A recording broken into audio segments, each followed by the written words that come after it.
Worldwide, we're looking at approximately 350 million people with diabetes. There's no question that we're in the midst of a diabetes epidemic. Right now, 1 in 3 Medicare dollars is spent in the care of people with diabetes.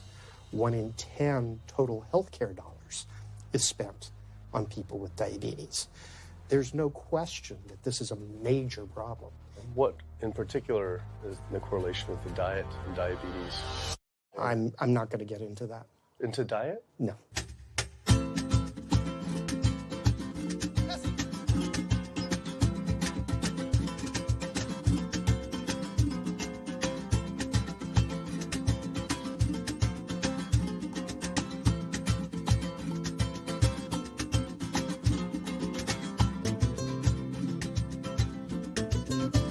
My name's Kip. I'm a filmmaker from San Francisco and I have a confession to make. I'm a recovering hypochondriac. Like so many of us, I have a family history of diabetes, heart disease, and cancer. My dad had his first heart bypass at 49, his second at age 50. My grandpa died young from diabetes complications, and both my other grandpa and grandma died of cancer. I was always paranoid that I would also get one of these diseases. Like any good hypochondriac, WebMD Symptoms Checker was essentially my browser's homepage. Even in my teens, I took Metamucil every day and a daily aspirin. I read all the latest self-diagnosis books. I ate every multivitamin I could get my hands on, and I was obsessed with bodily functions. I followed all the large health organizations' recommendations for preventing disease. I exercise regularly, don't smoke, don't drink soda, get enough sleep, reduce stress, and grew up eating what I thought was a healthy diet. Until... World Health Organization this morning has classified processed meat such as bacon and sausage as carcinogenic, directly involved in causing cancer in humans. Processed meat is clearly linked to an increase in cancer. Hot dogs or bacon could be just as dangerous as smoking cigarettes. The World Health Organization had looked at over 800 studies from 10 different countries, finding a direct link to consuming processed meat and cancer. Just one serving of deli meats daily increases your risks of colorectal cancer by 18%. I had no idea that what we ate affected cancer rates, but I never felt like I had eaten a lot of processed meats until I realized that processed meat includes hot dogs, bacon, sausage, salami, ham, pepperoni, cold cuts, and deli slices, basically everything I grew up eating. The World Health Organization classifies processed meat as a Group 1 carcinogen, the same group as cigarettes, asbestos, and plutonium, and classifies red meat as a Group 2 carcinogen. Was this like I had essentially been smoking my entire childhood?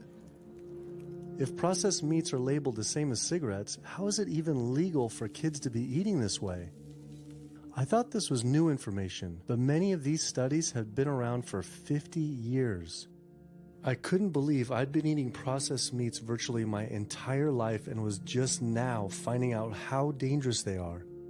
Why hadn't I been hearing about it from the American Cancer Society, the largest cancer group in the nation? When I went on their website, I was shocked to see that none of this information was featured on their homepage. But even more shocking, on their Eat Healthy page, they actually encouraged eating Group 1 carcinogenic foods like processed turkey and canned meats. This is after the World Health Organization reviewed over 800 studies definitively linking processed meat to cancer.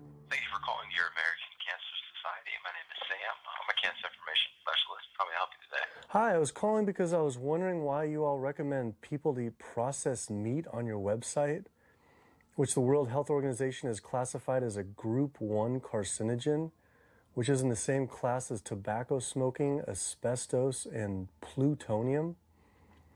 This would be like a lung association having a how to roll your own cigarette section on their website. It's kind of the same thing. But let me just place you on a brief hold because He wasn't able to answer my questions and said someone would get back with me. I had always been concerned about cancer because both my grandma and grandpa died of cancer. I wondered if things would have been different had they known the link between diet and this terrible disease. In the US, 1 out of every 4 deaths is from cancer. Oh, sweet. American Cancer Society rep confirmed an interview this week. So we just went in for the interview with the American Cancer Society rep, and the security guard said there's no interview scheduled. So I went into my phone, and it turns out last night, after I told her that the interview is going to be about the correlation between diet and cancer, she said she could no longer do the interview. After repeated emails asking why she was declining my interview to simply talk about diet and cancer, she stopped responding altogether. Why would an American Cancer Society rep not want to talk about this? I was, however, able to connect with a growing movement of doctors who are willing to talk about the link between the standard American diet and disease. And it goes beyond just cancer. I took my old trusty van, Super Blue, once again out on the road.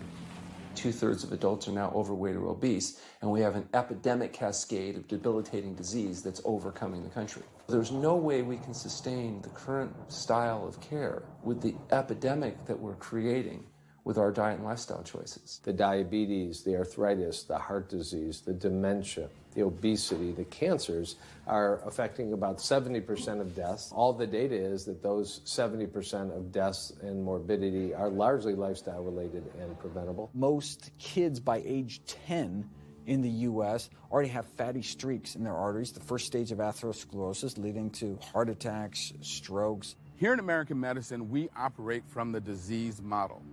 We are in the business of treating sick people. We are not in the business of trying to prevent people from becoming sick. When you look at chronic disease risk, all the things that we walk around worrying about, actually dietary choices trump smoking when it comes to those risks. If I could deliver one message to the researchers who are looking for the cause of diabetes and the cause of clogged arteries and the cause of high blood pressure and the cause of obesity, I would tell them the answer's in 3 words. It's the food. It's what Americans are eating. Today, with 2/3 of Americans being overweight, clearly there's a food issue. In the next 25 years, 1 out of every 3 Americans will have diabetes. My name's Michael Abdallah. I'm from Atlanta, Georgia, and unfortunately I was diagnosed about 10 years ago with diabetes, and 8 years ago I had 2 stents put in.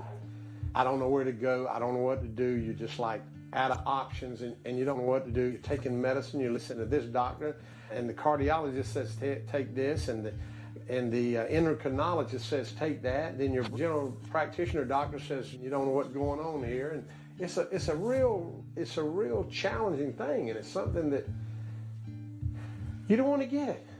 You just don't want to get it. Government and media almost exclusively blame lack of exercise and sugary foods as a cause of diabetes. But I wanted to talk with an actual expert on the role of diet and diabetes. I went to speak with premier physician, diabetes expert, and researcher, Dr. Neil Barnard. What role does sugar play in causing diabetes? It drives me crazy. Diabetes is not and never was caused by eating a high carbohydrate diet, and it's not caused by eating sugar. The cause of diabetes is a diet that builds up the amount of fat into the blood. I'm talking about a typical meat-based, animal-based diet. You can look into the muscle cells of the human body and you find that they're building up tiny particles of fat that's causing insulin resistance. What that means is the sugar that is naturally from the foods that you're eating can't get into the cells where it belongs. It builds up in the blood, and that's diabetes. I had never heard that meat was associated with causing diabetes. We had always been told that sugar or obesity caused it. Renowned weight loss bariatric surgeon Dr. Garth Davis, though, agreed. Everyone thinks that you get diabetic because of carbs. They did a huge study in that EPIC study, 500,000 people. Carbs consumption was inversely related with diabetes. In other words, the more carbs someone ate, the less diabetes they had. But meat was strongly correlated. Get that aha moment. The starches, the carbs are good for you. They're not bad for you. This idea that carbs make you fat is utterly ridiculous. Carbs cannot make you fat in and of themselves. We have storage in our muscles and in our liver for carbs called glycogen. So when we eat carbs, we either store it or we burn it. Now, eat fat, that goes straight to your fat. Your body can't turn those carbs into fat unless you're really overdoing the calories. Obesity, it's a death sentence. You're at much higher risk of getting cancer. You're almost certainly going to get diabetes. I mean, no one wants to fat shame, and we all want everybody to be comfortable with our bodies, but this movement to be comfortable with our bodies has made us comfortable with being sick, and that's a huge problem. I go into the hospital and I look around me, people on dialysis, all these sick people, and just about every disease in there is because of what people are eating. Here's the thing.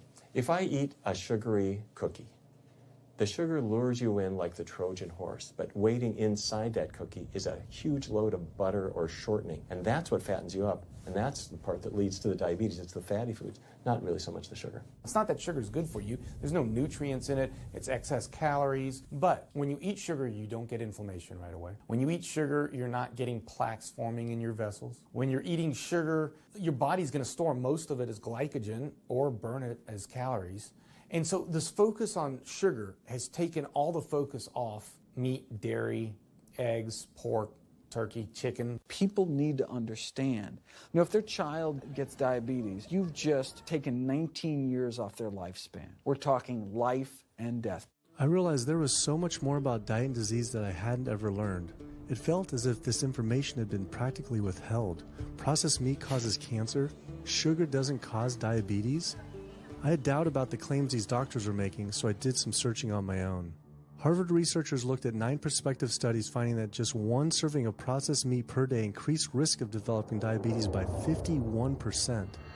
The link between eating meat and developing diabetes became undeniable. But when I went on the leading diabetes organization's website, the American Diabetes Association, not only did they not have this information front and center, they were featuring recipes for red and processed meat. And on their recipes for healthy living, they had bacon-wrapped shrimp? What the hell? All right, send an email to American Diabetes Association, see if they'll get back to us. As destructive as diabetes is, it pales in comparison to heart disease. Over 17 million people die every year from cardiovascular disease. It is the leading cause of death around the world. Nearly 1 out of every 3 people will die from this disease. The amount of people who die from cardiovascular disease is the equivalent of 4 jumbo jets crashing every single hour, every single day, every single year. My name is Amy Resnick, and I'm from Swampscott, Massachusetts, a little bit north of Boston. And I recently went to my doctor for asthma because I had a very hard time breathing. And while there, she did some blood work, and one of the tests was C-reactive protein, and on a scale there was a scale of 1 to 3, 1 being low for cardiac event, 3 being high for cardiac event, and my number was 10.82. What does that mean? That means I am on the road for a heart attack, and she said probably within the next 30 days. 30 days? 30 days, if I'm going the way I was going. I take this for my heart arrhythmia, take this for pain, oxycodone for pain, and lorazepam for stress, cyclobenzapine for a muscle relaxer. Also take Topamax and Prozac. And I also use a CPAP machine to help me breathe. And my asthma has been so bad this past year, I use it during the day as well to get some air. I am tired when I wake up. I'm tired during the day. I take a nap. I'm still tired. I can't breathe. And I know I need to make a change for my health, or else I'm not going to be here for my family. When we speak of heart disease, I would say the role of alcohol is pretty small. The role of sugar is very small too. Smoking is big, but the good news is that most people have quit or never did smoke. The problem with animal-based diet, its contribution to heart disease is huge, and it is pervasive. All this expensive imaging, procedures, bypasses, medication, none of which has one solitary single thing to do with the causation of the illness. So you die of a completely benign foodborne illness that never had its causation treated. When we eat these kind of dead meat bacteria toxins, within minutes, you get this burst of inflammation within your system such that you basically paralyze your arteries. You get this stiffening of the arteries, their inability to relax normally in half. So it's not like decades down the road eating unhealthy, there'll be some damage. No, we're talking damage right then and there within minutes of it going into our mouth. Many people are given the diagnosis of Alzheimer's disease when it's not true Alzheimer's at all. The vast majority of people suffer dementia due to their tiny blood vessels in their brain clogging up up and their nerve cells being shortchanged of oxygenated blood. And guess where that blood vessel dementia comes from? Those little tiny arteries are clogging up from that steady stream of fat, cholesterol, etc. It's really quite clear from the standpoint of cancer and the standpoint of cardiovascular disease that animal protein plays an enormous role. Is chicken better? It's a question of whether you want to be shot or hung. The flesh food that I would eliminate from the American diet would be poultry, would be turkey and chicken. A brilliant advertising campaign has convinced people that, oh, it's white meat, it's healthier. The leading source of sodium in the American diet for adult is chicken. It can be labeled all natural chicken, but be injected with the salt water, I think up to 800 milligrams of sodium. Heterocyclic amines are clear-cut carcinogens, and they can form in any kind of meat as it's heated, as it's cooked. But by far the biggest source is chicken. We sent researchers into fast food and family restaurants. Not only were there carcinogens in every single restaurant, but we found them in every single chicken sample that we took. If somebody brings their family in and they're buying a bucket of chicken, nobody tells them that there are carcinogens. If you're selling carcinogens to people, you've got to warn them that they're in there. But the American Cancer Society encourages people to switch from red and processed meat to chicken. Why would the American Cancer Society tell people to switch from eating one carcinogenic food to another when a Harvard University study showed that men with prostate cancer who eat large amounts of chicken increased their risk of the disease progressing 4 times? The number one dietary source in America of cholesterol is chicken because of the volume of chicken. You know, chicken's become grilled chicken and organic chicken. It's machismo, but it has nearly as much cholesterol per gram as red beef. So just on sheer volume, it's the number one source. Yeah, eggs being close behind. I never really thought about eggs much. I just thought of them as a standard part of a healthy diet. But then I found a study suggesting that eating just 1 egg a day can be as bad as smoking 5 cigarettes per day for life expectancy. The yolk of a hen's egg is the most concentrated glom of saturated fat and cholesterol. It is made to run a baby chicken for 21 days with no outside energy. It is pure fat and cholesterol. And when we put that into our bloodstream, it coats our red blood cells. Our blood gets thicker and more viscous. It changes our hormone levels. It raises our cholesterol levels. There's nothing healthy about eating the yolk of the egg. But I thought cholesterol and saturated fat wasn't an issue anymore. You know, these saturated fat studies that have come out trying to vindicate saturated fat, this is a campaign by the dairy industry, right? Number one source of saturated fat is dairy. It's not meat. 2008, the global dairy industry got together at a meeting and explicitly, read their agenda, was to neutralize the negative impact of milk fat by regulators and medical professionals, unquote. So what did they do? They funded studies. The main study that started the whole saturated fat media craze was funded by the National Dairy Council. The egg industry similarly funds studies that confuse consumers by making claims that eggs don't negatively affect heart function. That is, only when compared to eating a McDonald's sausage McMuffin? So what they're really saying is that eating eggs is just as bad as eating a McMuffin. When you eat foods like beef or steak or a processed meat, a hot dog, you're not just getting saturated fat. You're also getting other additional toxins that are in that food. There's heme iron, carcinogens, processing chemicals. This is all a lot more complicated than just looking at saturated fat. You know, the strategy is not on making their products any safer. The strategy is to just try to confuse the public, to introduce doubt. You know, there's a famous tobacco industry memo. It's called "Doubt is Our Product." That's all they had to do. They didn't have to convince Americans that smoking was healthy, right? They just had to introduce doubt. Then they would win. If there's just enough controversy, people kind of throw up their hands. I don't know what to eat. Confusion is their game. I really don't think people thought what they ate led to heart disease. They think, oh, it's genetic, my parents had it. And I don't think people really think that what they ate led to diabetes. I think, oh, my parents had it, I was going to get it. And certainly cancer, they don't think that way.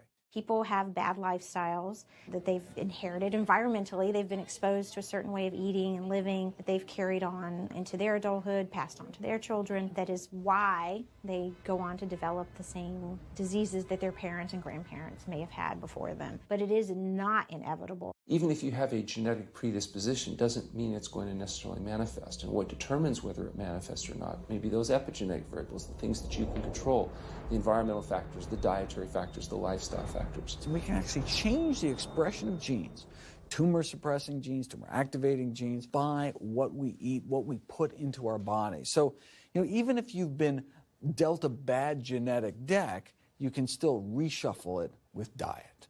I had always thought that I would develop heart disease at a young age because both my dad and grandpa had heart attacks. I was taught that they were genetic, but their heart attacks probably had less to do with genes and more to do with their diets high in meat. That's why when I went on the American Heart Association's Heart Healthy Recipes page, I could not believe they had an entire section on beef recipes. This was just like the American Cancer Society encouraging eating Group 1 carcinogens on their site. Meatloaf, pork loin, steak on your recipe list? Are you kidding me? It's like this menu is trying to give people heart attacks. At your website, we noticed Heart Healthy Recipes, and we were kind of bewildered by why there's a bunch of recipes on, a whole section on beef recipes, and there's also a section on egg recipes when there's such a strong link between beef, red meat, and heart disease. I honestly don't know because I don't do that, I guess. That's not what I do.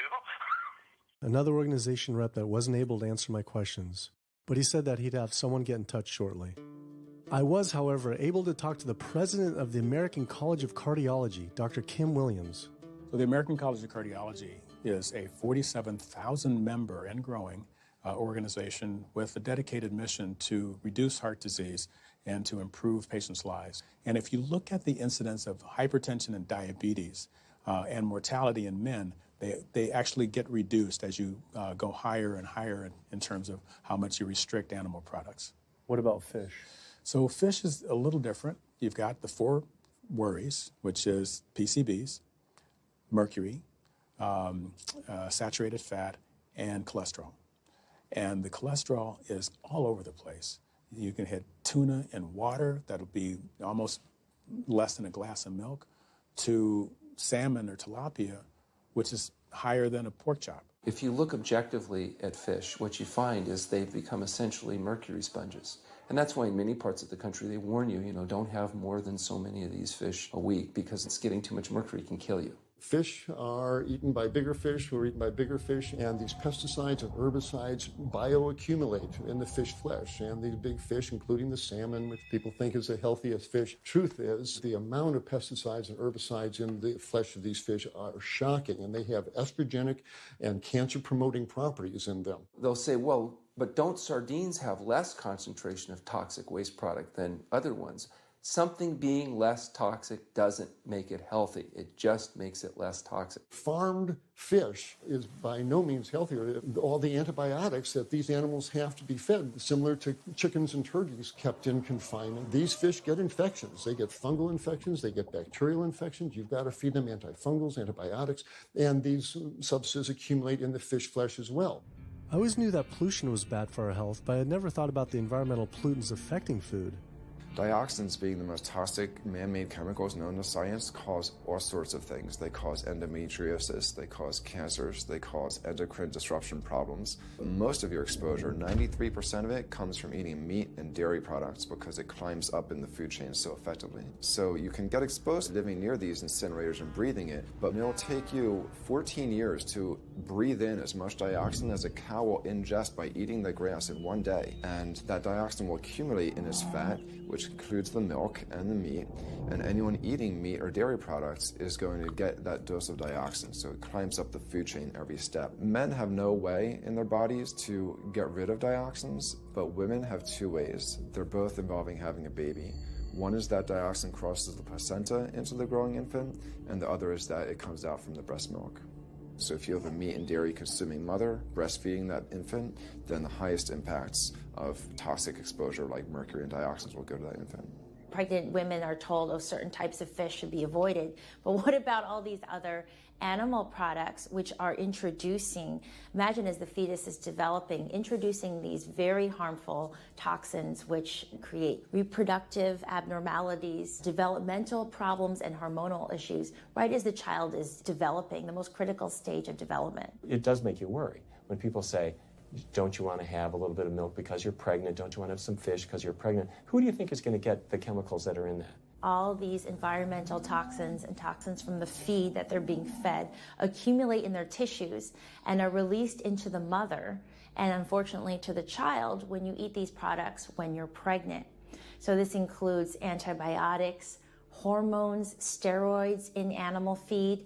Commercial animals are largely fed GMO corn and soy, which are very laden in pesticides. PCBs have been banned since the 70s, but they persist in the environment. Dioxins, all of these compounds can create hormonal, reproductive, developmental damage as well.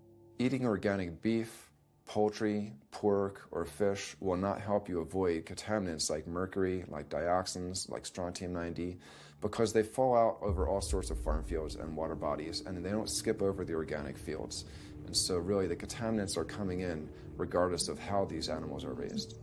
I had always been concerned about the possible health impacts of GMOs, but then found out that most of the world's GMO crops are actually consumed by livestock, with dairy cows consuming the most per animal. This fact, with everything I'd learned about bioaccumulation, made dairy terrifying, especially considering how much cheese I ate in my life. Cheese is an amazing product when you think about it. It's probably one of the single best foods at compromising health that you're going to actually feed to people. Think about it. You've got an animal product, so you've got all the issues of biological concentration. You have a highly processed food product, and not only does it have naturally a lot of saturated fat, but you put a lot of salt into it. There's a strong link between dairy foods and autoimmune diseases, and so that can show itself up as excessive production of mucus and exacerbation of asthma in kids who are prone to that, and even adults. And also there's an association between dairy foods and multiple sclerosis and type 1 diabetes, which is an autoimmune disease, and other rheumatologic problems. Cow's milk is baby calf growth fluid. That's what the stuff is. There's absolutely no child or human on earth who actually needs the milk of a cow any more than they need the milk of a giraffe or a mouse. Most people in the world are lactose intolerant. I mean, that's the normal state of affairs. Why would your body create this enzyme to digest lactose after weaning, after infancy? It doesn't make any sense. 73% of African Americans are lactose intolerant, 95% of Asians, roughly 70% of Native Americans, and about 53% of Hispanic Americans are lactose intolerant. Our government is encouraging Americans of color to eat foods that it knows is going to make them ill. Ultimately, what that boils down to is the government is telling me as an African American to eat food that's going to make me ill for no health benefit so that it will benefit dairy farmers as a form of institutionalized racism. Yeah, milk is a risky food for human consumption. As a pediatrician, I see on a daily basis children suffering from conditions that are linked or associated to dairy consumption, such as eczema, acne, constipation, acid reflux, iron deficiency, anemia. Cow's milk protein is the most allergenic food. People say, well, no, I want hormone-free, not injected with bovine growth hormone. But milk is this hormonal fluid, so it's just packed with sex hormones and natural sex steroid hormones like estrogen, progesterone. In fact, doesn't matter if it's conventional milk, doesn't matter if it's organic milk. Milk without hormones, that's an oxymoron. Organic dairy has just as much saturated fat and cholesterol and galactose and all the things that you don't want as conventional dairy. Dairy products in general have a lot of other products associated with it, not the least of which is pus. I mean, they actually have laws limiting how much pus you can actually have in a milk and still sell it. I believe it's like 750,000 pus cells per cc. Because, I mean, you wouldn't want too much pus, and it would be like pure pus. People might object. In fact, you could think of cheese as kind of coagulated cow pus, if you would. But I was always told that we need milk for strong bones. I'm Jane Chapman, and not too long ago, finally got some x-rays of the hips and back. Severe bilateral osteoarthritis of the hips. And actually, I'm scheduled for 2 hip replacements. That's bone on bone. It's the grinding of the joints. My stability is scary. I hold on to the walls if I'm at home. I've been told to use a walker. I'm only 61. This is not how you're supposed to live when you're this old. I have a really hard time believing that that's all that's left. Researchers have studied bone development in kids and whether they get stress fractures and that kind of thing. And the kids who drink the most milk have 0 protection. Milk does not build strong bones. Harvard researchers have looked at a large group of older women. Over an 18-year period, the milk drinkers had 0 protection from fractures. So this old notion that somehow milk is going to build strong bones or protect your bones later in life, it's a myth. People that drink milk have higher rates of hip fractures, have more cancer, and live shorter lives. It turns out that countries with the highest dairy consumption also have the highest rates of osteoporosis, so clearly drinking more milk doesn't protect your bones. Doing more research, I found that dairy was linked to many different types of cancer as well. Just like many of us, I thought that the majority of cancer was due to genes, but only 5 to 10% of cancer is actually genetic. Any cancer is caused by a DNA mutation, but that's not enough. So that can cause that first cancer cell, but one cancer cell never killed anyone. 2 cancer cells never killed anyone. But 1 billion cancer cells, now we're running into problems. So we need to reduce the growth factors in our body, like IGF-1. Insulin-like growth factor 1 is this cancer-promoting growth hormone involved in every stage of cancer cell growth and spread and metastases. Any animal protein boosts the level of IGF-1. Dairy products increases your risk for various forms of cancer, especially those related to your hormones. So breast cancer, prostate cancer, ovarian cancer. So this is not a product, even in its most pure state, you want to be consuming because it does come with risk. I found out that dairy can increase a man's chance of getting prostate cancer by 34%. And for women who've had breast cancer, just 1 serving of whole dairy a day can increase their chance of dying from the disease 49%, and dying from anything 64%. Why weren't breast cancer sites like Susan G. Komen warning everyone about this?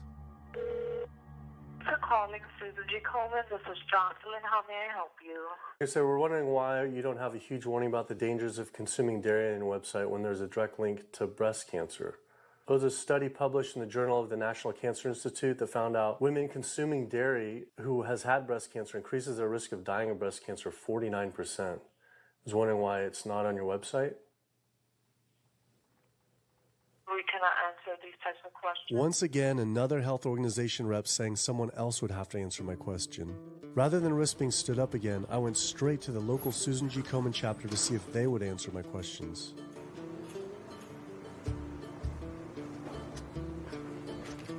They didn't want to answer my questions in person either, and told us to stop filming, but promised they would connect me to the national office directly.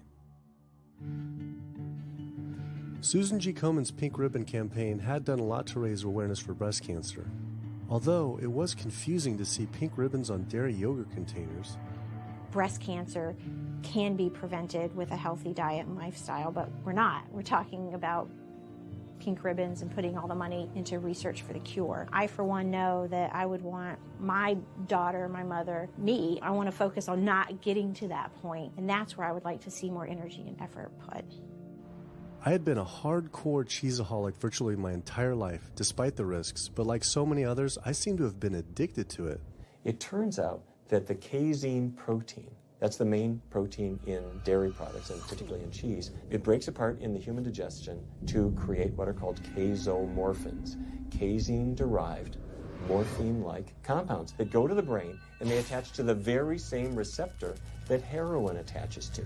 Don't get me wrong. They're not as strong as that, but they are strong enough to make you come back again and again and again, despite the fact that you're gaining weight, you're more unhealthy than you've ever been, but that cheese just calls out to people. Casomorphin may play a role in SIDS, and sudden infant death syndrome, may play a role in autism. This is one of the reasons why we don't want infants drinking milk from cows. Human breast milk has 2.7 grams of casein per liter, compared to 26 grams per liter for cow's milk. That's practically 10 times more. No wonder it's so addictive. This talk about addiction made me think about all the drugs animals are fed. I went to the headquarters of the Center for Food and Safety, the nation's leading FDA government watchdog group, to see how concerned we need to be about drugs in our food. So that we know of, there are at least 450 different drugs that are administered to animals, either alone or in combination.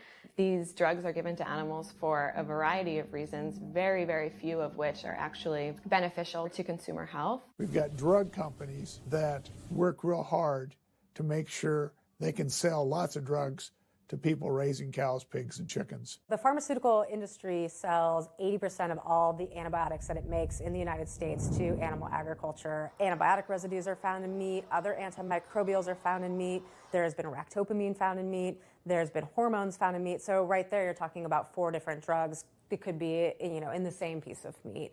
The pharmaceutical company is supposed to show the safety of animal drugs. They're not really testing to see what the impacts of these drugs are on humans. They're really looking to see what the impacts of these drugs are on animals. When we try to get information on some of the health studies and the environmental studies, from federal agencies, we get back page after page of blacked out information because the company claimed confidential business information. Consumers have no idea what is in the products that they consume. So how sick something makes me and how bad it pollutes the environment is a secret for a company.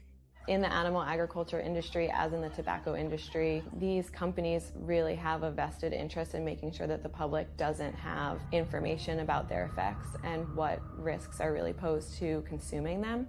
Have this system where animals are living in their own waste, they're living next to animals that are sick or even dead, and they're stuck in cages with these animals, that bacteria tends to spread, so that the pathogens that are being created in these filthy conditions are breeding resistance to antibiotics, and the public are becoming exposed to those. We already have people dying from salmonella and other things that you eat. We're having about 3,000 people die every year in the United States. That's more than the number of people that were killed in 9/11 in the Twin Towers in New York. If we had some terrorist organization killing 3,000 people a year, we would be all over it. The antibiotic-resistant bacteria deaths that we have, on top of that, you get 20,000 people dying a year. That's 7 9/11s every year. Can you imagine if that many people were being killed by some terrorist group in the United States every year? We would find them. You know, the World Health Organization has said we're nearing a post-antibiotic era in medicine. You'll be at risk in minor surgery to have a fatal infection. You'll be at risk going to the dentist if you have a tooth extracted. Or it'll be like Civil War medicine. You get an infection in your leg and you cut your leg off. So you have this very dangerous situation. By crowding these animals in, they become a perfect engine for generating a new flu virus that can come out into the community. If you lived near a swine spray field, not even the CAFO, but the waste disposal field, you were 3 times more likely to have a MRSA infection. You can't see how it impacts the average person's life in Duplin County, North Carolina, and not be a little upset about it. From an environmental standpoint, from a community standpoint, from all other aspects, North Carolina, we're in a state of emergency. We've already had bouts of swine flu, or H1N1 as they prefer to refer to it. That particular swine flu incident was originated on a farm here in North Carolina. There's approximately the same number of hogs in North Carolina as there are people. Between 8 to 10 times the amount of feces is produced by a hog, an adult hog, as compared to an adult human. 10 million pigs in North Carolina produce the waste equal to 100 million humans. This is the equivalent of the entire U.S. eastern seaboard flushing their toilets into North Carolina. But there is no waste treatment. The pigs' waste falls through slats in the floors of the sheds they are forced to live in. It is then pumped into giant waste pits, which leach into rivers and streams, and is pumped out unfiltered onto fields, further polluting the environment and neighboring health. When you go back and you look at where these hog facilities are located, there's a disproportionate number of them that are located near communities of color, low-income communities. It is definitely a human rights issue. My sister, she have asthma, and you know, her brother, he have asthma. He's 3, and we don't know what she might have. I have asthma, I have sinus, I have sarcoidosis, that's the bacteria, and I have a pacemaker, which is 6 sinus syndrome. But you know, mostly everybody in this neighborhood got asthma or either cancer. My neighbor there died from cancer probably just last year. My nephew down the street, he's got cancer. He's in terminal cancer, stage 4. He's not a smoker, not a drinker. And it's not in his lungs. It's in his lymph nodes. But see, if you live here and saw the way they do, you don't eat no pork. Well, I don't eat bacon because I know where it comes from. When they die, they go into a box and they decompose because they swell from the heat. A truck come and pick them up, take them to the processing plant in Rose Hill, brown them up into feed, and feed it back to the hogs. If I come out this door, if he's spraying there, it's going to come in my face. It hit you right in the face. Smell like something that you have never smelled before. It smells worse than a dead body. It's the family graveyard. I have my grandmother out there, my sisters, my brothers. When we go to the funeral, he used to spray. During the funeral? During the funeral, yes. During the funeral. Yeah, he spray. And when the people come, everybody be closing their nose up, saying how it stink. They can want to have a cookout on Sunday, he'll spray. Do you think he does it on purpose? I think so. Because he just sprays Sunday. He always sprays Sunday. And in most of these area, hog houses and turkey house is in the black area or the Hispanic area. It's either or. Do you think it's also a civil rights issue? Yes. Yes, I do. Yes, I do.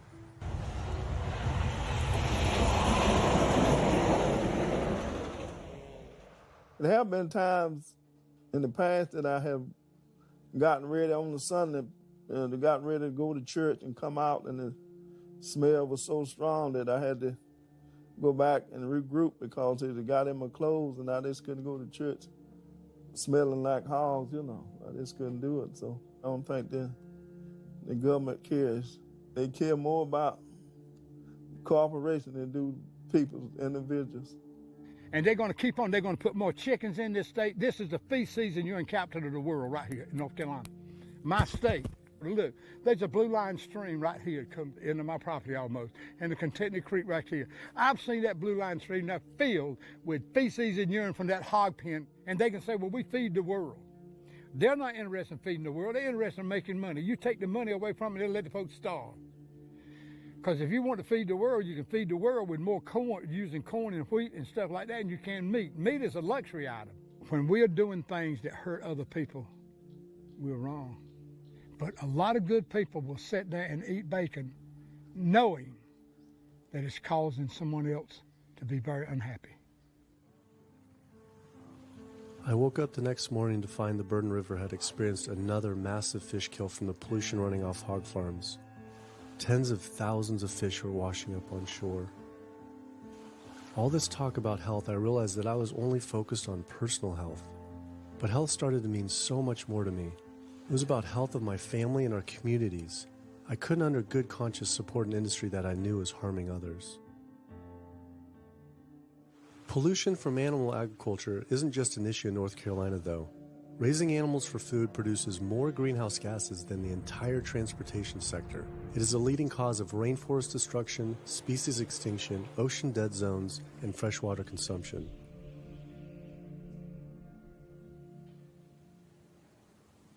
American Diabetes Association actually finally got back, and they agreed to an interview. Preparing for the American Diabetes Association interview, I took a look at their diabetes diet and meal plan recommendations, and they were loaded with foods associated with causing diabetes. How could they expect people not to get diabetes if this was the food they were recommending? And then, I saw multiple peer-reviewed studies published on the National Institute of Health website showing that a low-fat, plant-based diet was more than twice as powerful at controlling and even reversing diabetes than the ADA recommended diet that included meat and dairy. Well, the mission of the American Diabetes Association is to identify a prevention and a cure for diabetes, but in the meantime, to improve the lives of all people who are affected by diabetes. And what's the best way to prevent this? For type 2 diabetes, it's unclear. We can't prevent type 2 diabetes in everybody. When we're doing the research, we came across a lot of studies that said that you actually could potentially cure or reverse diabetes with a purely plant-based diet. I don't believe there's sufficient evidence to demonstrate that. How does it compare to the ADA diet that you recommend? We don't recommend a specific diet. We recommend healthy eating. The one that's on the website. We recommend healthy eating. Do you have a whole list of exact day-to-day, the meal plan, the whole meal plan? All they are selections of foods to consider. We do not have a diabetes diet. But with that selections, that you consider that plan compared to a plant-based plan? No one's done that study. We found actually some studies, that a 74-week study found that low-fat vegan diet versus the ADA plan in type 2. I think we're done here. I'm not going to get into an argument about. Oh no, I was just wanting the studies of if this is true or if it shows that. Or Any diet works. Any diet works if people follow it. But if it's a diet that's not the proper diet, like if anyone follows a diet that they eat I can't tell you what a proper diet is. I can tell you what an improper diet is. So then we can talk about the good diets. I'm not sure why. I'm not going to get into that. Into diet? No. Why not?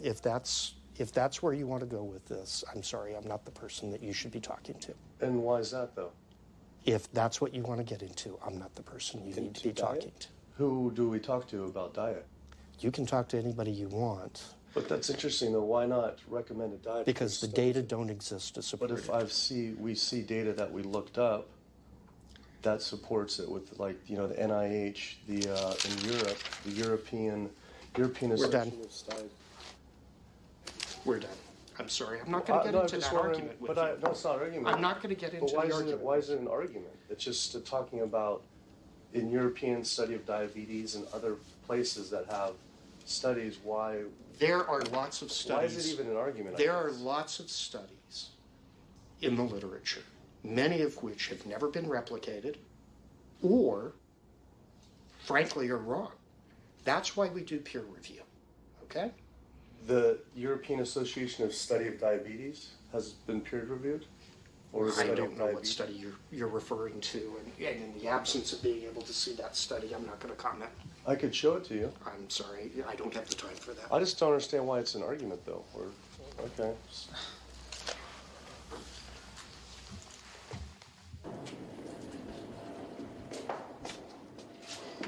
That was interesting.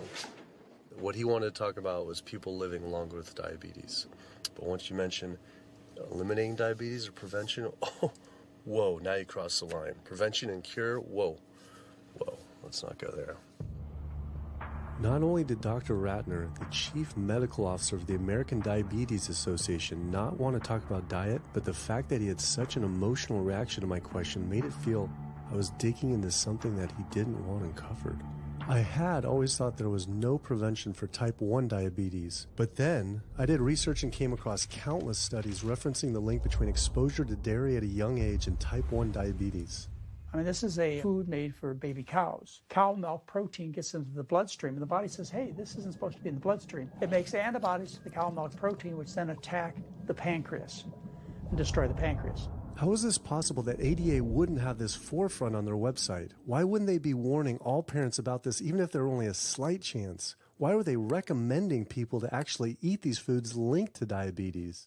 It seemed all of the large health organizations were encouraging people to eat the very foods linked to the diseases they're supposed to be fighting against. American Heart Association promoting beef, American Cancer Society promoting processed meat, pink ribbons on dairy products, and bacon-wrapped shrimp on American Diabetes Association. And then it all came together. What if?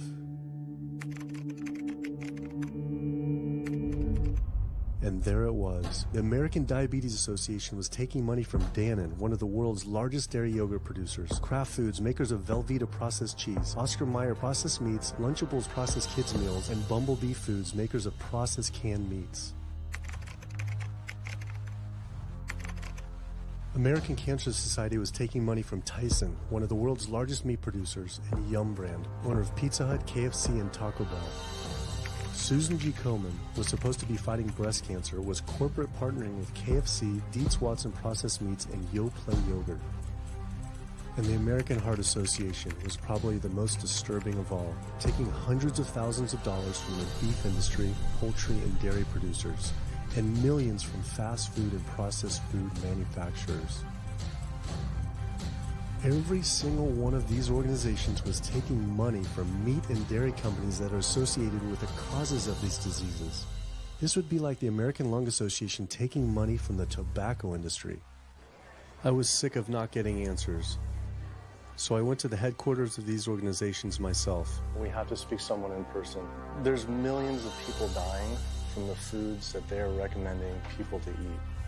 I wanted to find out why Susan G. Komen had accepted $35 million from Yoplait when their products can increase a woman's chance of dying from breast cancer 49%. And ask American Cancer Society if taking money from KFC and Tyson was the reason they promote eating meat.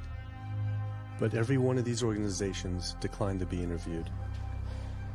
What's really sad is that we cannot trust information from these leading health organizations like the American Heart Association, the American Diabetes Association, because they are taking money from the very industries who are causing the problems that they're, supposed to be helping to prevent. So that makes the truth something that you are not going to be hearing, as far as nutrition goes, from these organizations. Well, that would be the end of their funding, that would be the end of their jobs, that would be lawsuits, they would bring the entire catastrophe down upon their heads, and they would essentially disappear as organizations. This one time I got invited to a charity fundraiser for the American Diabetes Association, and I showed up, and they had a whole buffet, and it was all just animal products. I remember like a big thing of barbecue chicken.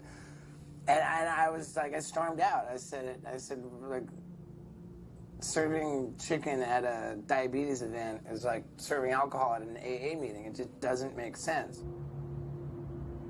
We had scheduled to film an interview with a prominent surgeon, but before we could get inside the building, the hospital's media relations manager stopped us. Actually, I understand that Dr. said that you could film here today, but unfortunately that's not going to be able to happen. I know that he advocates for patients changing their diets, but the hospital makes money off these surgeries, and the reality is he does too. So we can't do anything that's going to negatively impact the hospital, so unfortunately you're not going to be able to film here today. I was sickened by how open she was about the hospital being more interested in profits than people's health. But it wasn't just this hospital or these organizations. Even the U.S. government is involved too.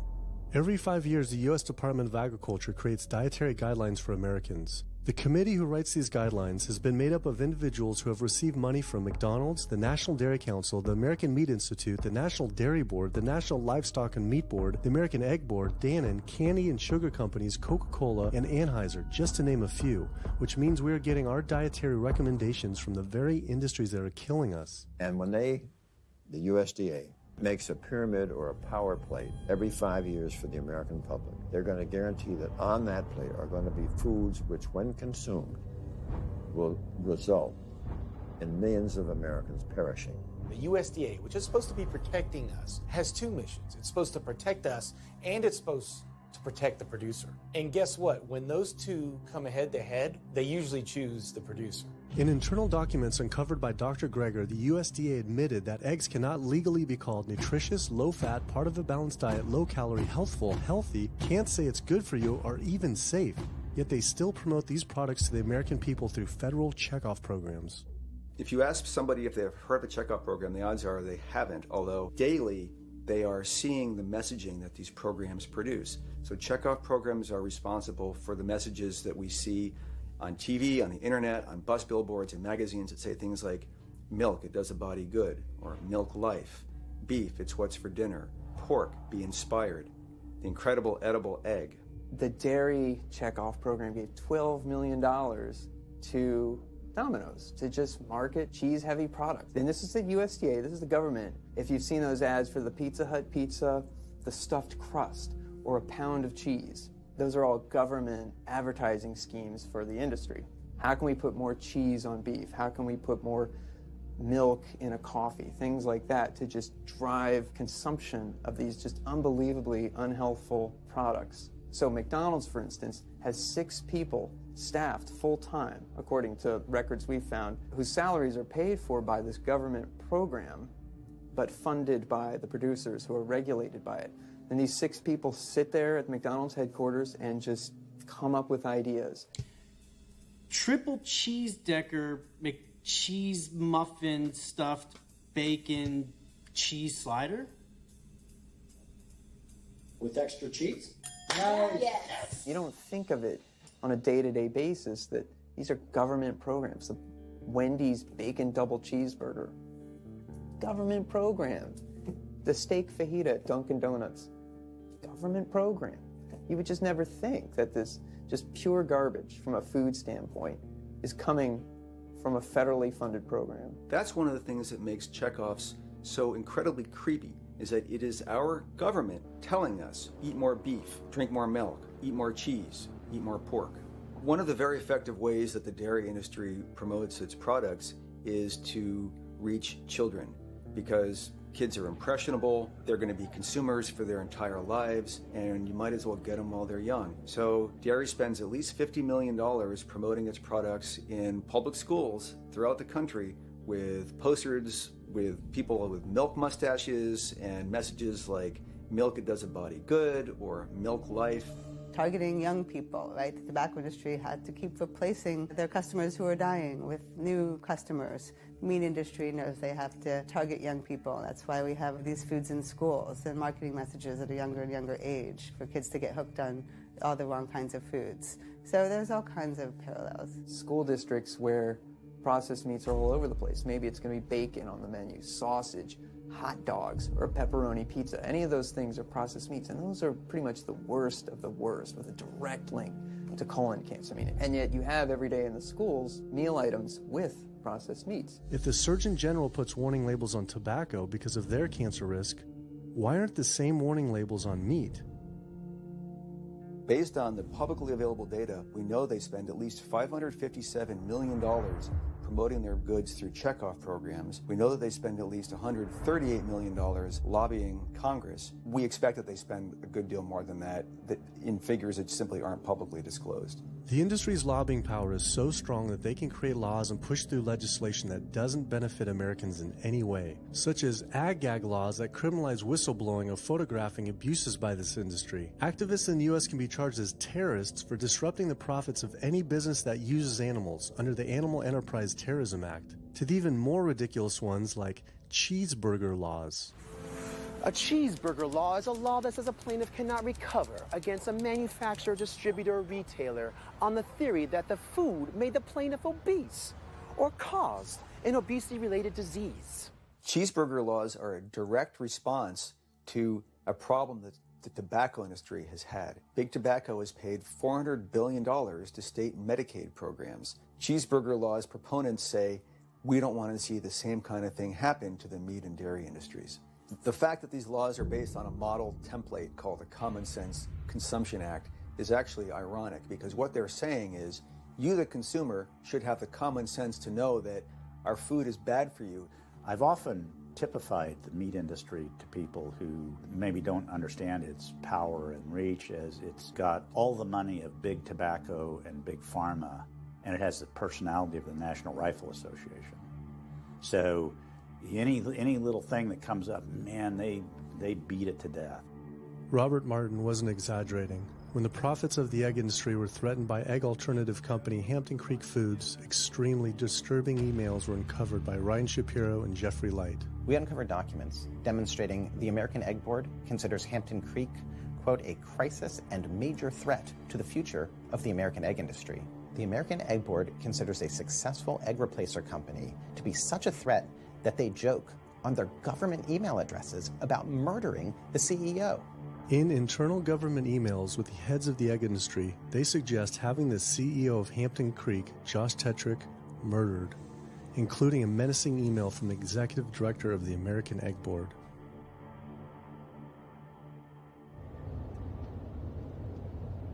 The meat producers don't have to pay for the heart disease or the environmental destruction or any of the other externalities, as economists call them, that their products cause. You know, then there's the whole pharmaceutical aspect of it, and the fact that there's a very strong pharmaceutical industry and lobby that has a huge stake in preserving the status quo. And these chronic diseases, these are the cash cows of the pharmaceutical industry. You have a $5 billion stent industry. Do they ever want to see that go away? We've got a $35 billion statin drug industry. Do they ever want to see that go away? I'm talking about the pharmaceutical industry effectively controls what doctors are told. Most research isn't put into prevention. It's put into the medication that we might use for that particular disease.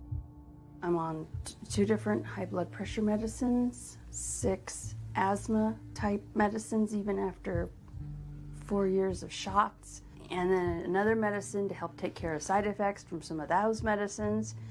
I'm on high-level antidepressants, a couple of different pain meds for my back and hips. I'm taking about 16 drugs, not counting the insulin in the morning. I take insulin morning, insulin night, 32 to 34 units of insulin. Lantus to be exact. Some of these meds are for diabetes. This is for peeing. I have to use this for my prostate, and then I have to use this for the heart, and I have to use this for blood pressure. And it's just on and on and on and on. The doctors are telling me this is what I've got to do for my whole life, and it's frustrating, and it's very stressful, and I don't know how long my liver is going to last taking all this stuff. Under conventional medical treatment, whether it be for autoimmune disease or even conditions like high blood pressure or diabetes, you're told that you have to take drugs. And not just for a week or a month or a year. You're told you have to take drugs forever. You're guaranteed that if you follow your doctor's advice, you'll be sick forever. You'll never get well. That's the guarantee. Because the strategies are all about manipulating the symptoms, not dealing with the underlying cause. You come in with that diagnosis, you get a bunch of pills that have nothing to do with the disease causation, or you get these procedures that have nothing to do with disease causation. It's a deception to say this pill will help you unclog your arteries, this one will save you from a stroke. No, it doesn't. The people who take the statins, etc., they still get their heart attacks, they still get their strokes. This is not reverse disease. This does not make plaques smaller. This is a fraud of massive proportion. In the U.S., treating chronic disease such as heart disease, cancer, and diabetes is a $1.5 trillion industry. That's the GDP equivalent of the 10th richest country in the world. I went back and dug deeper into the health organization's funding, and there it was again. These organizations were accepting millions of dollars from pharmaceutical companies that are making billions of dollars from the very same diseases these health groups are supposedly trying to end. It seemed like a major conflict of interest, unless ending these diseases isn't really the goal. The pharmaceutical industry spends more money on lobbying than any other single industry. Just like animal agriculture, they are so powerful they write their own laws that have had activists imprisoned to silence them. Government's in bed with anyone that gives them the most money, which is the pharmaceutical industry, which is the animal ag industries. Like, they are pumping the government full of money and resources, and in return the government's giving them what they want: subsidies, imprisoning activists that go against them. And I think it's quite telling that these industries are working so hard and spending so much money to criminalize people for simply taking a picture, for simply recording what's going on inside of these facilities and making it known to the public. They're behind walls. They're underground. They're in these secret facilities that no one knows about. But if they did, they would be shocked and outraged. And I think people would not want to think that their pharmaceuticals, that their food are coming from these places. And that's why I think the ag laws are what they are, is because they are trying to silence people into not speaking out and not showing the truth. I finally realized how deep the collusion truly is between government and these industries, and how dangerous it could be to expose them. These concerns intensified after meeting the USDA whistleblower who revealed mad cow disease in the U.S. meat supply. USDA operates like the military. So when I got on TV and that, right away USDA sent out memos to all the veterinarians and food inspectors. If anybody from the media ever contacts you, do not talk to them. Refer them to Washington, D.C., and we will talk to them. So right away, shut up everybody. American public should be very, very concerned about this.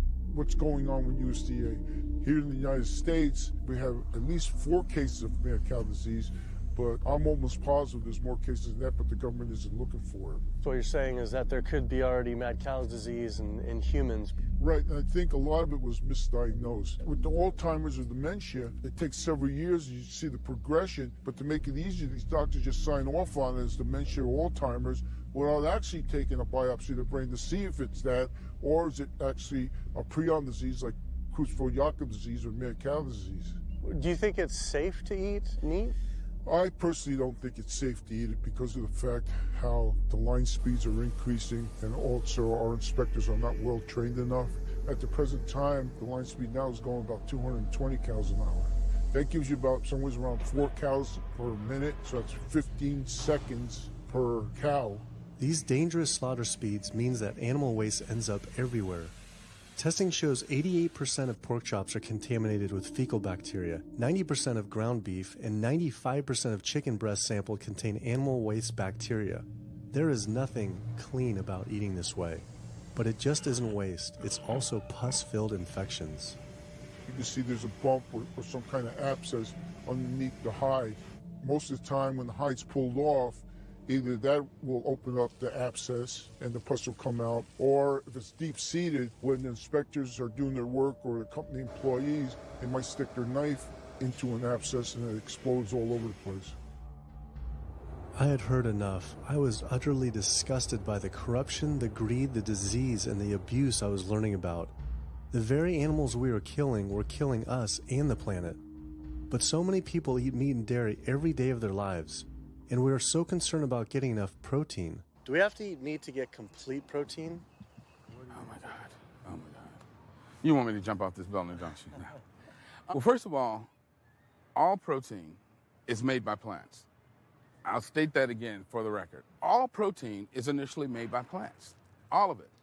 And it is not necessary to eat animal tissue in order to get protein. Only plants have the ability to actually take nitrogen from the air, break those molecules apart, and incorporate that nitrogen into amino acids and then make protein. Any protein you get from an animal is simply recycled plant protein.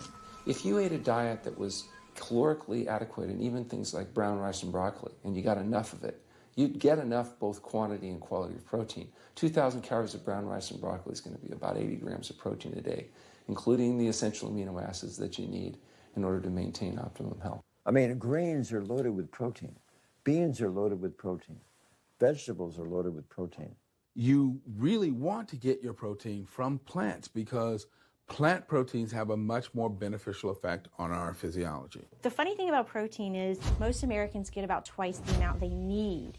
Most Americans get less than half the amount of fiber they need. But the conversation tends to always be about protein. So in my mind, it's just this magical marketing campaign that protein has taken on over the decades. The question is not where do you get your protein, it's where do you get your fiber? I have never in my professional career seen a protein deficiency. I've never seen someone come in eating normal amounts of calories and they're protein deficient.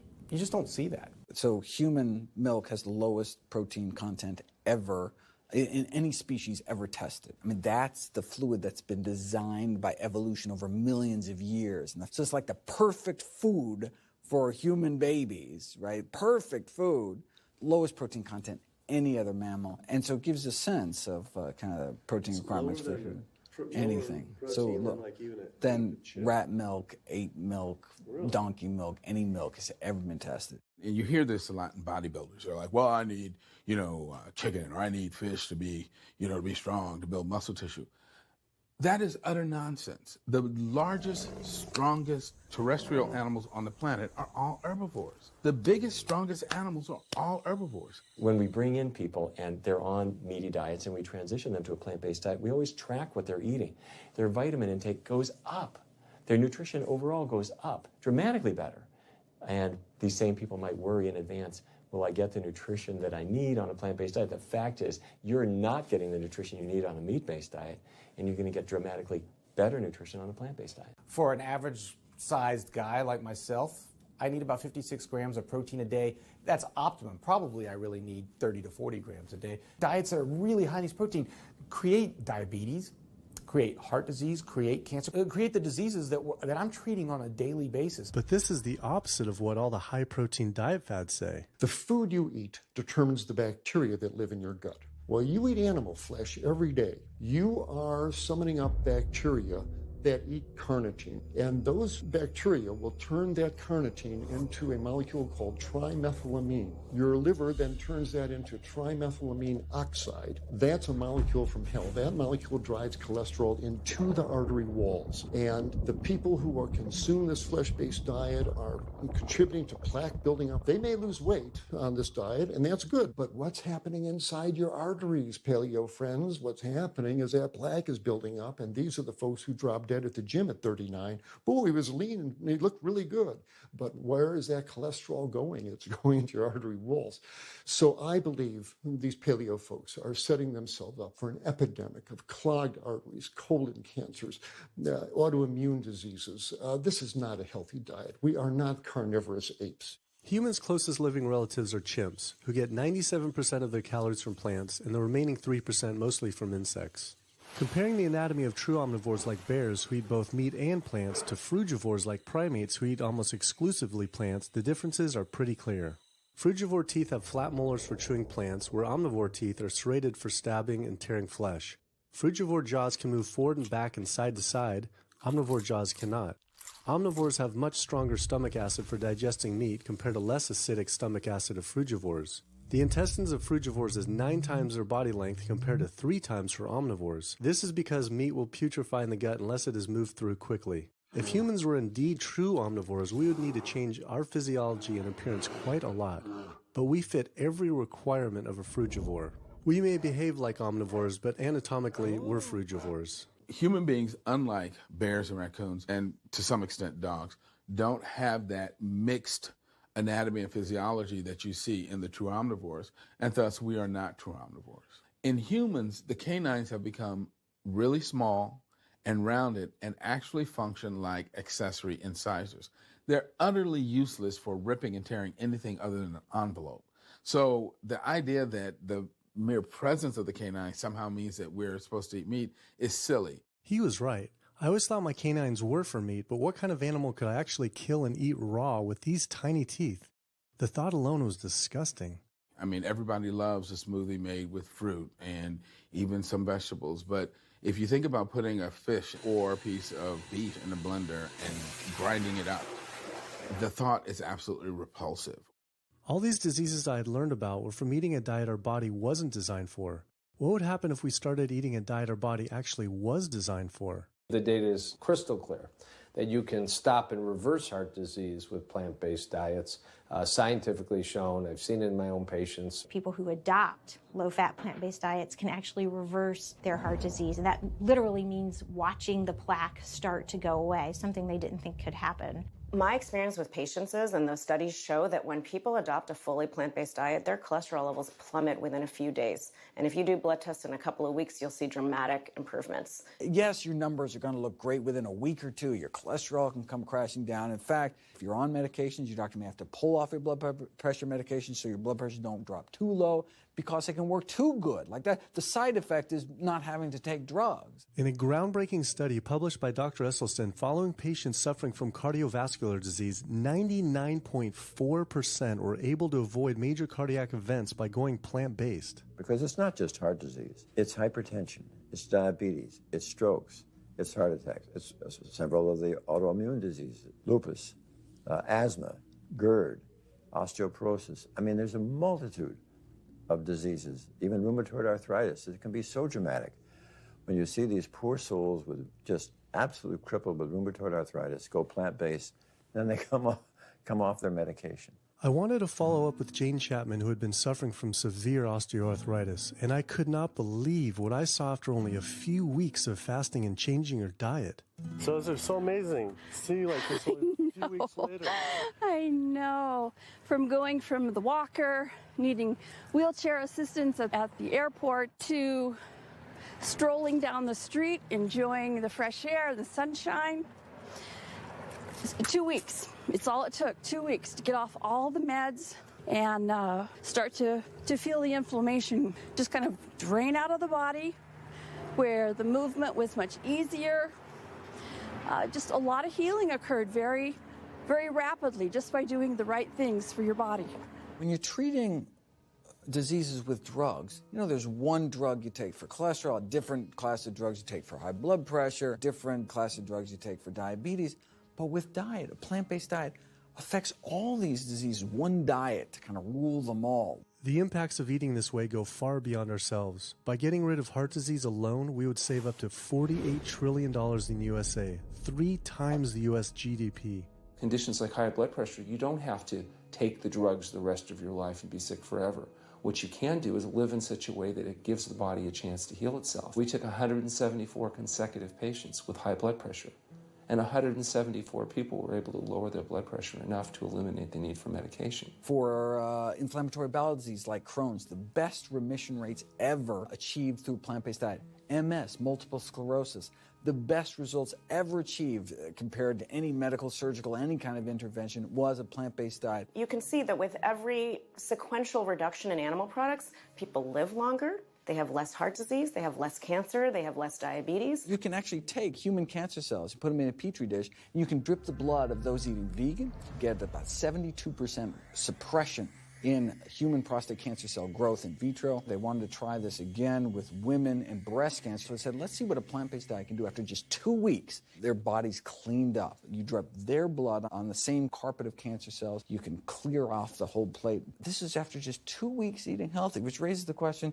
what kind of blood do we want in our bodies? My background is in industrial and systems engineering, and that was my career path for a long time until I got thyroid cancer, and everything changed from there.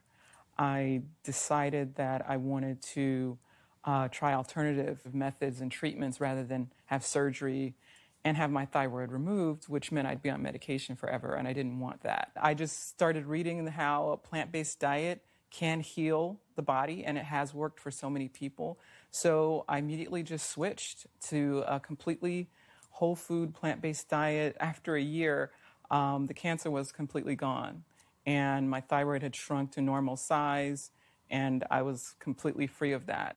This was tough to believe. Couldn't this all just be from eating healthier, though, like no sugar? Turns out Dr. Walter Kempner from Duke University back in the 1940s was reversing some of our worst killer diseases with diet alone. And the diet he was using was not only strictly plant-based, but it was made up of white rice, fruit, and table sugar. And he was reversing diabetes, he was reversing malignant hypertension, reversing heart disease, the diabetic complications, reversing diabetic blindness. So these people basically had death sentences, went to him, and were given basically sugar, this horrible diet, but it was strictly plant-based. If this information had been around since the 1940s, why don't all doctors know this? We're not taught about the power of food in medical school. No one is taught that the changes that we make with our diet are probably the single most powerful thing we can do to determine our destiny. It trumps our genetics. Why isn't your doctor telling this? Odds are your doctor never learned any of this. In fact, there's even a bill introduced just mandating physicians get 7 hours nutrition training every couple of years, just to kind of stay on top of it. And who came out against that? The California Medical Association. Even the family physicians, the surgeons, all the mainstream medical groups came out opposed. It's 7 hours. That's a lot, even if it's over 1 4-year period. So they're not just kind of neutral, but they're actually actively opposing nutrition education. Ironically, when patients come to doctors with questions, they assume that the doctor knows something about nutrition, and so it's kind of a double whammy that doctors haven't been taught much about nutrition. Why don't we hear about this from dietitians when nutrition is their entire specialty? Turns out the American Nutrition and Dietetics Association puts out nutrition fact sheets written by the industries themselves. The industries pay $20,000 per fact sheet and explicitly take part in writing them. So you can learn about eggs from the egg industry, and you can learn about lamb from the lamb industry. This would be like learning about the benefits of smoking from the tobacco industry. When people are eating meat, I think of it as a bit like smoking. It's sort of Russian roulette. You may not get diabetes, but your chances of getting diabetes, about 1 in 3. You may not get cancer, but your chances, if you're a man, about 1 in 2. A woman, 1 in 3. Your chances of gaining weight, 2 out of 3. It's not all diet, but most of it is. The best thing that you can do to make sure that you empty all those bullets out of the chamber and you're not taking risks with your health is to get the animal products out of your diet and eat healthy foods. I came to True North to help me with my asthma and to lose a little weight, and it's amazing. Just in 2 weeks of changing my diet, don't have to take any asthma medication, no antidepressants, no pain medication, no heart medication, nothing, no medications at all. And it's just incredible. I was taking Oxy and Advil, and I was taking 800 milligrams of Motrin 3 times a day just to get through the day because I was in so much pain. And now, nothing.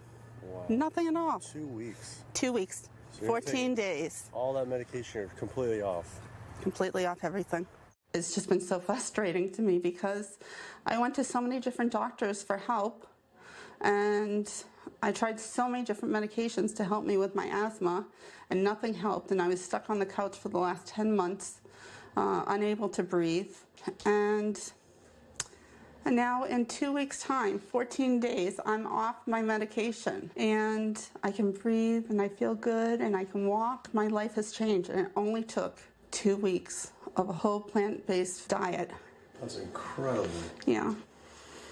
That is incredible. It really is. That's amazing. It really is. I feel so blessed and so good and just so happy to be doing this, and I'm hoping that I can be a role model for other people and not be pushy about it, because everyone's going to do it in their own time. But thank God my time is now.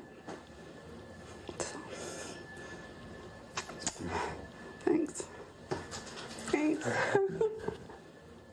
As powerful as Amy's story was, I knew for some, eating 100% plant-based would still seem extreme. I think there's this sense that everything's okay in moderation, right?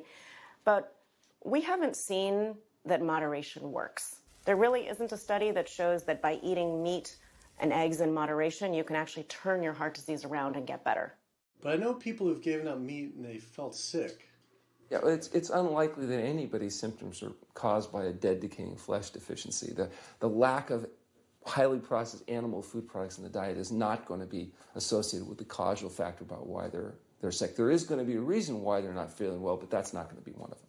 So I've had people go vegan, and they come back to me, and they're like, I'm hypothyroid, and my doctor says I'm hypothyroid because plant-based diet makes you hypothyroid. I'm like, so what does your doctor tell all his meat eaters that are hypothyroid? Well, what's an animal flesh or dairy that you can't get in plant-based? Cholesterol, heterocyclic amines, E. coli. If you think about it, there is nothing in an animal-based diet that you can't get in healthier form somewhere else. The only other vitamin is vitamin B12. It's not made by plants, not made by animals either, made by little microbes that blanket the earth. So because the way we live in our sanitized world, unless you're eating bacteria-contaminated foods, we need to get a source of B12 from somewhere. And so the healthiest, cheapest, safest source is to get a vitamin B12 fortified food or vitamin B12 supplement, not to get it from meat and dairy. What about people who say they have to eat meat for their blood type or their genes? I mean, it's like I need meat because I'm a Capricorn, or I need meat because I have an A+ blood. I mean, it's like, what do you say? No one has to eat meat. I mean, there's no vitamin, mineral, nutrient that you can't get from non-animal sources.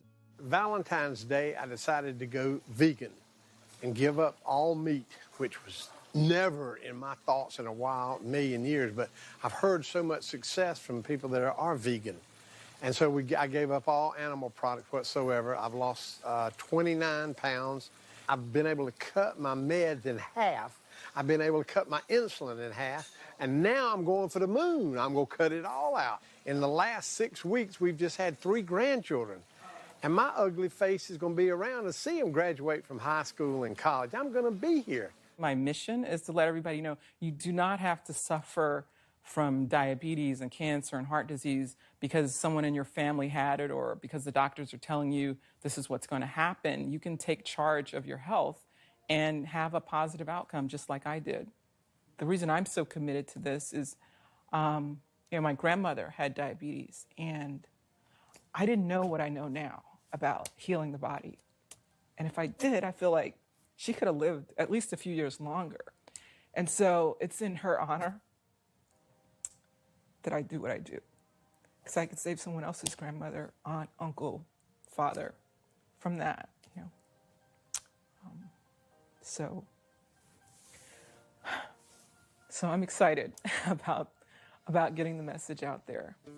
There's a common belief that eating plant-based is expensive. Not at all. It can be done in a very inexpensive way where you buy foods that are in season and you shop in the bulk bins, and that saves a lot of money. You can eliminate a lot of your expenses on your grocery bill by not buying meat and dairy because those things are expensive. Our meal plan for a family of 4 is $25 per person in the family. 2064 is your total. 2064, whoa. That's for an entire week of food. Really? An exploding movement of elite athletes are utilizing vegan diets to heal injuries, speed recovery times, and enhance their performance. Before I was vegan, I was only bench pressing 315 like 5 times. Then, after going vegan, I was doing 400, 425, 465. And I was like, oh my God, this is amazing. I'm vegan and I'm bench pressing 465 pounds. This is ridiculous. And as soon as I went vegan, tendinitis started disappearing. My strength in my right arm started coming back. High blood pressure was going down.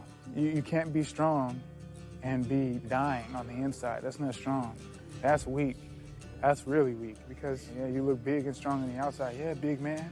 No, but your heart's crying for help on the inside. You're dying. I'm a professional parkour athlete, a two-time world freerunning champion, and more recently I got into Ninja Warrior, where I'm captain of Team Europe as we won USA versus the world. For something like Ninja Warrior and parkour specifically, you really need to have a good strength to body weight ratio. So I was carrying mass that I really didn't need. And when I went vegan, I lost 15, 20 pounds. I was more agile, I was more efficient, more stamina in my body. Just that extra bit of pop that I didn't have before, it just gave me that extra strength. So this is a very vibrant way to live. It can enhance you as an athlete. For me, 100% better athlete than I was before. It unlocked a whole new chapter of my training. The science is there, the health is there, the athletes are there proving that you don't need to eat dead animals to be strong, to be healthy. I started working out when I was 47 years old. All the muscles you see, I gained as vegan. I gained 15 pounds of muscles on my body, eating all plant-based vegan foods. All the aches and pains in my body, it just went away. Because I'm not ingesting so many inflaming foods, the acidic foods that animal products are. Gorillas, rhinos, and elephants, they all get their muscles and strength from eating plants. That's what I do. I travel all around the world for my surfing, and I've always been able to eat vegan. I feel like if you want something, you can make it happen. I just don't make any excuses. I would never not be vegan now that I know all the benefits and now that I know how it feels to be vegan. Every aspect of my life has been improved by adopting this lifestyle.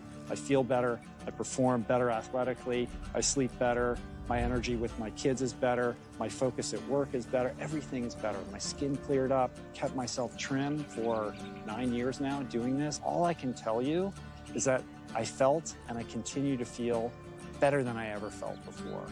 My friend Jason Lester and I were the first people to do this challenge called Epic 5, which entailed doing 5 Ironmans on 5 Hawaiian islands in under a week. An Ironman is a 2.4-mile swim followed by a 112-mile bike and then running a marathon, 26.2 miles after that. So we did 5 of those in a row on 5 different islands in a little under a week. Yeah. You almost die? Yeah. Where'd you die? So I guess the famous question, where'd you get your protein in there? From plants.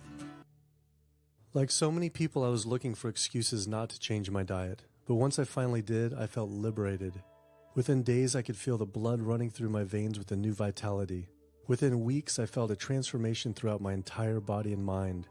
Not only could I survive on a purely plant-based vegan diet, I could thrive. I felt amazing. I competed in my first marathon in 6 years, training half the amount and beat my personal record by 23 minutes. Less than a month later, I did my first full Ironman. Although I could possibly get away with eating a little bit of meat and dairy without ill effects to my personal health, I could no longer willingly support an industry I knew was causing so much suffering to communities, families, and all life on the planet. A whole new world opened up. I felt whole again, connected to a greater sense of what true health is, and where true health doesn't end with me, but begins with us. If people adopted a plant-based diet, the changes we would see in our individual health, in our national health situation, and in this physical environmental world we live in would be so profound.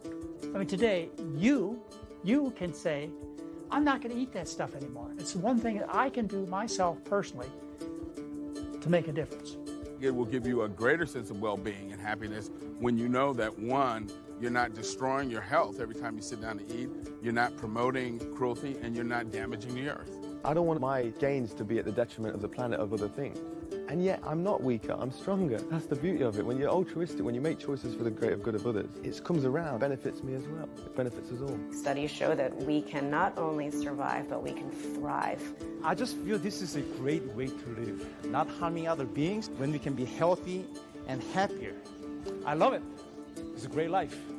I never thought that I could feel this good at this age, and I just want everybody to feel this way. I feel like a 20-year-old. I'm almost 50. Nothing tastes as good as healthy feels, basically. And so the choices that we make every single day, day in and day out, around our food, has the capacity to bring us true health and optimal wellness, not just individually, but collectively, as a species and for our planet. We're not going to live forever. But while we are alive, we can live well. And for me as a doctor, that's what I want to see. Where there's a will, there is a way. And I believe that.